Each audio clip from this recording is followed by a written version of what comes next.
बच्चों की सुरक्षा एक ऐसा मुद्दा है जो हम सबको परेशान करता है। और इसी सुरक्षा के लिए हमारे कानून में एक बहुत ही पावरफुल शील्ड है, धारा 96। आज हम इसी को आसान भाषा में समझने वाले हैं। अब ये जो लीगल लैंग्वेज है, पढ़कर ही सिर चकरा जाता है ना, काफी कॉम्प्लेक्स लगती है और पहली बार में तो इसे समझना लगभग नामुमकिन सा लगता है। तो फिक्र मत कीजिए, चलिए इस मुश्किल कानूनी भाषा को सिंपल वर्ड्स में तोड़ते हैं और देखते हैं कि ये कानून असल में कहना क्या चाहता है और ये इतना इम्पोर्टेंट क्यों है। तो आज का हमारा रोड मैप कुछ ऐसा रहेगा। सबसे पहले तो ये समझेंगे कि आखिर ये बाल अपप्रेरण है क्या चीज़।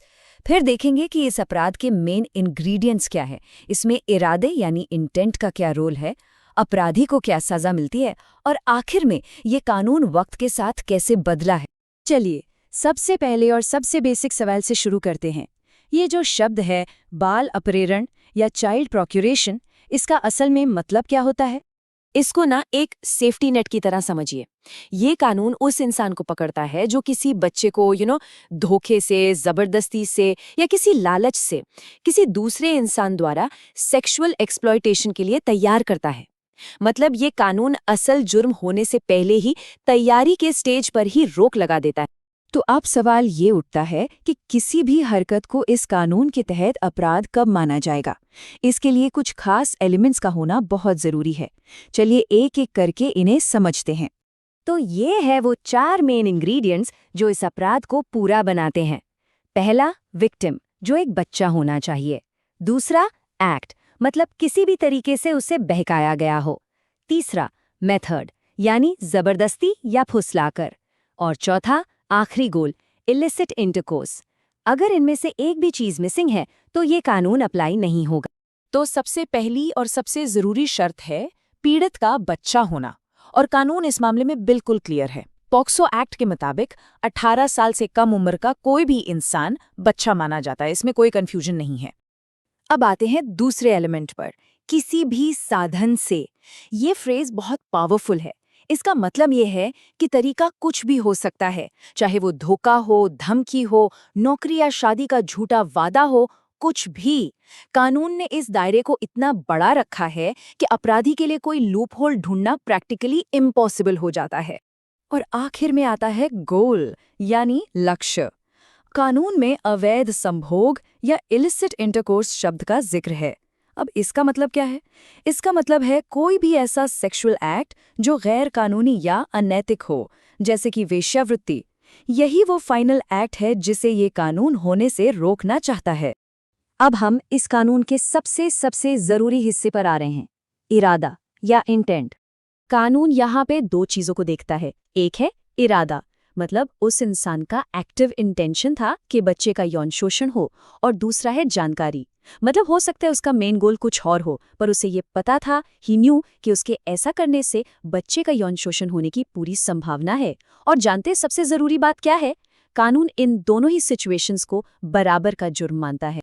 तो इससे एक बहुत बड़ा सवाल खड़ा होता है ना, कि क्या किसी को सजा देने के लिए एक्चुअल सेक्सुअल एक्सप्लॉयटेशन का होना जरूरी है? और इसका जवाब है नहीं, बिल्कुल नहीं। और यही इस कानून की सबसे बड़ी ताकत है। सिर्फ वो इरादा होना, सिर्फ ये बच्चे को उस इरादे से बहकाना, बस इतना ही काफी है। वो अपने आप में एक कंप्लीट क्राइम है। ये कानून फाइनल एक्ट का वेट नहीं करता, ये तैयारी के स्टेज पर ही अपराधी को पकड़ लेता है। एक एग्जाम्पल से समझते हैं। मान लीजिए कोई आदमी एक 15 साल के बच्चे को अच्छी नौकरी का झांसा देकर दूसरे शहर ले जाता है। अब वो आदमी ये जानता है कि वहां उस बच्चे को वेश्यावृत्ति में बेच दिया जाएगा, तो भले ही उस आदमी ने बच्चे को हाथ तक न लगाया हो, वो प्रोक्यूरेशन का दोषी है। क्यों? क्योंकि उसका इरादा था और उसने उस इरादे पर काम किया। इससे ये भी पता चलता है कि कानून कैसे मिडलमैन को भी पकड़ सकता है। तो चलिए अब बात करते हैं कि अगर कोई इस जुर्म का दोषी पाया जाता है तो उसे सजा क्या मिलती है। सजा काफी सख्त है। इस अपराध के लिए 10 साल तक की जेल हो सकती है। जी हाँ, up to 10 years in prison. ये सजा ही बताती है कि कानून इसे कितना गंभीर अपराध मानता है। और बात सिर्फ जेल पर ही खत्म नहीं होती, कोर्ट जेल के साथ साथ जुर्माना यानी फाइन भी लगा सकता है। तो ये एक तरह की दोहरी सजा है। एक और जरूरी बात, ये जो धारा 96 है ना, ये अक्सर अकेले काम नहीं करती। इसके साथ साथ पॉक्सो एक्ट, ह्यूमन ट्रैफिकिंग के खिलाफ कानून और आईपीसी की धाराएं 372, 373 जो बच्चों को खरीदने बेचने से रोकती हैं, ये सब भी लग सकती हैं। ये सारे कानून मिलकर बच्चों के लिए एक मल्टी लेयर्ड प्रोटेक्शन बनाते हैं। अब देखते हैं कि ये कानून वक्त के साथ कैसे बदला है, कैसे इवॉल्व हुआ है। तो शुरुआत में ये कानून इंडियन पीनल कोड यानी आईपीसी का हिस्सा था। धारा 366A से जुड़ा हुआ। फिर 2012 में आया पॉक्सो एक्ट, जो बच्चों के सेक्सुअल ऑफेंसेस से निपटने के लिए एक बहुत ही स्पेसिफिक और सख्त कानून है। और अब 2023 में आई है भारतीय न्याय संहिता या बीएनएस, जिसमें इस कानून को और अपडेट करके धारा 109 में रखा गया है। तो आप देख सकते हैं, वक्त के साथ कानून बच्चों की सुरक्षा को लेकर और भी मजबूत होता गया है। तो इस पूरी बातचीत का सबसे बड़ा टेकअवे क्या है?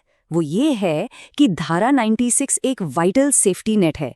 ये एक्चुअल क्राइम होने का इंतजार नहीं करता, बल्कि शोषण करने के इरादे को ही जुर्म बना देता है। इसका मकसद है इससे पहले कि कुछ बहुत बुरा हो, अपराधी को रोक लिया जाए। कानून तो अपनी जगह है ही, पर आखिर में एक सवाल हम सबके लिए है। एक कम्युनिटी के तौर पर, एक समाज के तौर पर, हम बच्चों को बहकाने और फुसलाने के इन छोटे छोटे सटल साइंस को कैसे पहचान सकते हैं, और हम मिलकर अपने बच्चों को और ज्यादा सुरक्षित कैसे बना सकते हैं? इस पर जरूर